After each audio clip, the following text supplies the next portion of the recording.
Evening, everybody. It's Duke again. So for this module, we have to pick two questions, right? The first one, I'm just gonna go right off the top. Similar to writing your resume, many of you have done extensive job search in the past. Um, how have your searches mirrored or deviated from the process that authors and advice useful? Discuss why and why not. My search for jobs up until I joined the Air Force were solely based of walking into a position or a job, right? Or walking into a employer and asking for an application. Nothing crazy. Pretty straightforward. Looking for newspaper articles. God, I think I dated myself there a little bit. But coming out of active duty, going into the guard, I had to go back into the workforce basically. So I use the internet quite extensively to look for keywords and so on and so forth for the job, right? So I went to school, got my mm, uh, degree. So I was personal training people. So I was looking for gyms um, to work out of, and so I can build my clientele and then move them out and have my own training. Anyways, long story short, I deployed, came back, and I had to apply for a full time position at the guard. So that was completely different than I used to do, right? So now you're talking about a HRO office that and a job that was very technical and very detailed. So looking for that job, I had to go in through USA Jobs and look for the job bid there, and I had to submit this huge, gigantic resume, which is kind of different than the other one, the one pager, which leads into my second question, talking about building a resume and cover letter. Um, Again, very different than what I'm used to, what I've been taught in the past.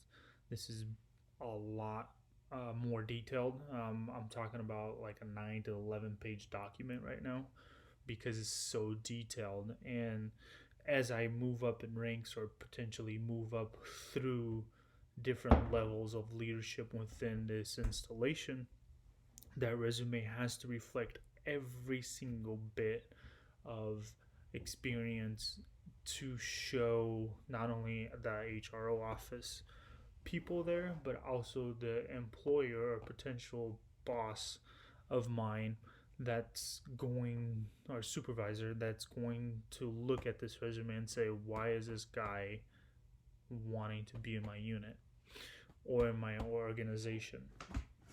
And this is where the cover letter comes into play, where this is hard for a lot of people, even to include me, is one of those things that I don't like to talk about myself, but the cover letter is a perfect opportunity for you to walk that fine line of confidence and present yourself as this, why you should be there, right? You're being your own cheerleader in a sense, as to why you are deserving or the best candidate for that position. Uh,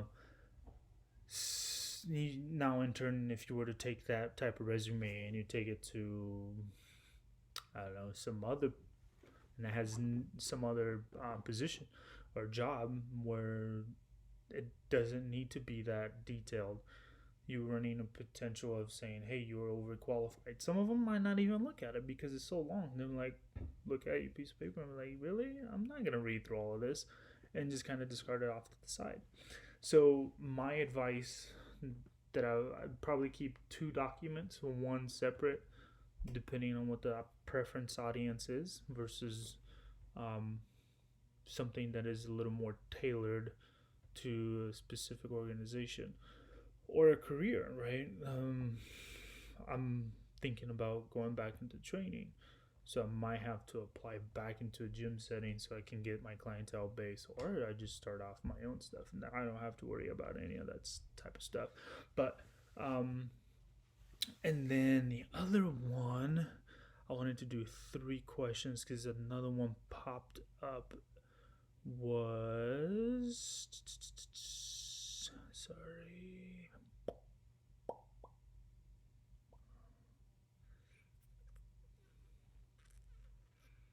I think that's it, guys. Oh, no, it was a third one. Much advice on this chapter is focused on finding careers more so simply work. How does the search change when you shift from finding work to finding a career, or does it change? So I guess that depends really in how you, I think the book was like page 60. Sorry, I usually have my notes right next to me, but it was in the beginning of the chapters talking about exploration, self exploration that comes into play, right? So you're basically talking or looking within yourself, do I really want this job? Do I not want this job? So if it's just something to pay the bills, your search is not going to be as intensive because you're just kind of looking through whatever's available that kind of will pay your bills. As far as career wise go, um, for me, like I wanted to be a gym trainer, a personal trainer, strength and conditioning coach. So it was a very driven, really specific, and exactly where I wanted to be, um, because of just that. That's what I wanted to do for the rest of my life. I still want to. It's just now career wise, now I'm leaning more towards actually retiring in the Air Force. So that shift changes a little bit as you mature, go through different life experiences, or whatever life throws at you. So it does change to a certain degree, but not as much. I think a lot of that still, um, it's ever evolving, ever progressing type of thing. So, but yeah, that's all I got, guys. And have a good night.